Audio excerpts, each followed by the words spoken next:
I've been in Dream Boogie for almost 5 years now. It was Okay. May 2009 or 2010. Okay. It's been that we met. Okay. Yeah. So what brought you there? Well, I've been singing for about 12 years before. Is this right? Sorry. That's all right. Yeah. So I'd been singing for about 12 years before that. Started really late. It was about 22 when I picked up the guitar. It was my guitar teacher who said that I should learn to sing because I'd probably need to do backups, and I was terrified, couldn't public speak. It just took me 6 weeks to sing above the piano in front of my singing teacher, but once I did, I just took off and fell in love with it. The guitar got put by the wayside, just became an accompaniment. And wherever I played covers and in rock bands around Melbourne a lot. Wherever I played, people would say, you need to be singing blues, you sound like a blues singer. But I'd go to see blues artists. I always loved blues, but it would always confuse me as to why I could see one person do a blues song and I wouldn't feel anything, and then another person do the same song and I'd be really emotionally affected. And I always swore I wouldn't do it until I understood the difference. And then my music career slowed down. I got married and moved to the suburbs and learned how to bake cupcakes for baby showers. And I thought I'd stay there for the rest of my life, and then one day my husband left unexpectedly. And I remember sitting out the back with a friend a couple of days later drinking lots of red wine, and I said, what am I going to do with my life? You know, I had it all planned. And she said to me, well, you've got a clean slate, you can do whatever you want to do. And she said, what have you wanted to do? And the first thing out of my mouth, drunk, was, I always wanted to sing the blues. And she said, I reckon you could do it now. So that was it. The next day I called John Durr from Black Market Music. He represented a lot of the artists that I did respect. And the boys from Dream Boogie used to support another girl in a solo act, and she had just left for LA that same week.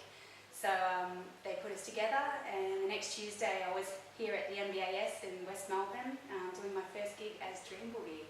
Fantastic. And we've been touring ever since. Yeah. fantastic. I was listening to your interview with Greg Fisher on Blues Illustrated, and he mentioned that you did a speech on the first night of the Supporting Women in Blues. Yeah. Can you tell me what that speech was about?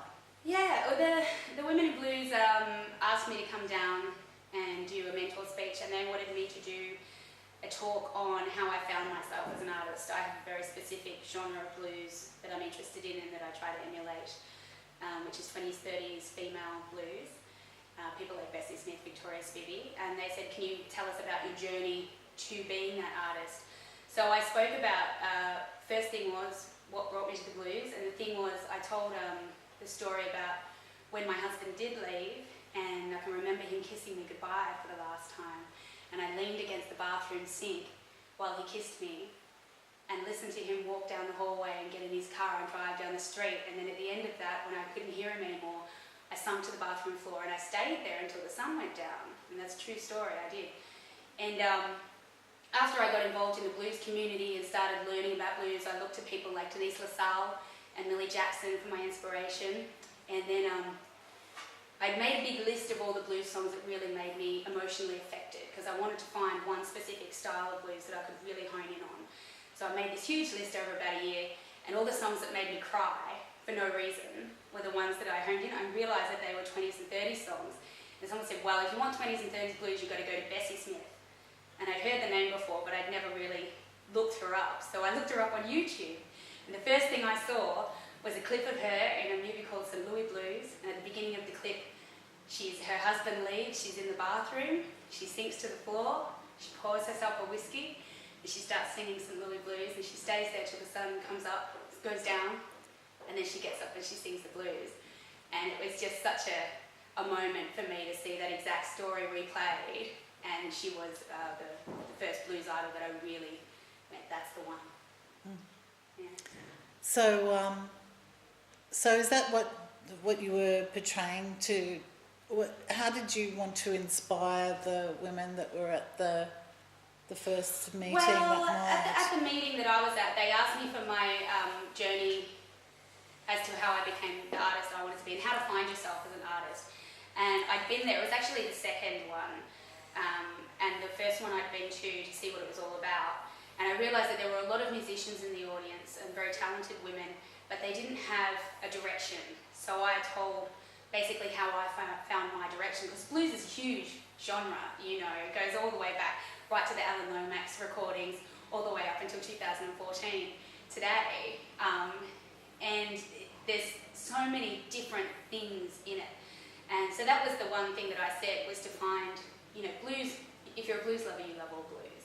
But there will be one particular style that resonates in your heart. And usually it won't be sometimes it will be something where you go, I don't actually like that. You know, I prefer Buddy Guy over that. But I believe that the one that you're meant to be doing is the one that affects you emotionally, whether you like the song or the sound or not. And for me, that was 20s and 30s. Every time I would play, my heart would break, or I'd start laughing. You know, I had a visceral, emotional response. And so that's when I realised that was mine. So I told that story. You know, some people have the same reaction to jump blues or swing blues. Some people have it to the electric blues, Buddy Guy. But for me, it's 20s and 30s blues. So when you sing that song, because your performance is very, how can I say, it's like you're living this performance, and it's so convincing. Thank you.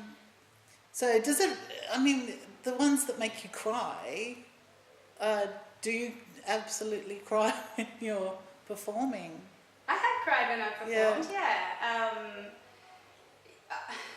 For me, blues is very strong in the lyrics. I mean, I'm a singer, so that's always going to be the way. So I don't sing a song that I don't believe in. When Dream Boogie put out their first CD, we've been together a year, and we put out all covers. We did that because it's a very traditional thing to do. You pay respect and homage to the blues artists who brought you to where you want to be, brought you to the blues. So we did that. But every single one of those cover songs that had been done before were all stories that myself or one of the boys in the band had actually lived. So when we did it, those lyrics meant so much more to us, and you know, you relive what happened and why those words. The thing about blues is that they're stories that everybody has, and they're timeless stories. They're songs of love and loss and road travel and, you know, life. It's real life music. So the beauty of a blues song is it can be told in such a simple way, but they're actually quite complicated.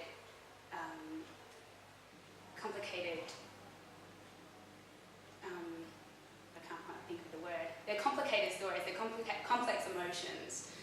So, but they're delivered in this simple way, kind of like astrology, really, where it can apply to a lot of different things. But the names change, the places change, the time changes, but the story, the heart and feeling always remains the same. That's people, and that's, I think, there is a blues singer who says that blues music is folk music.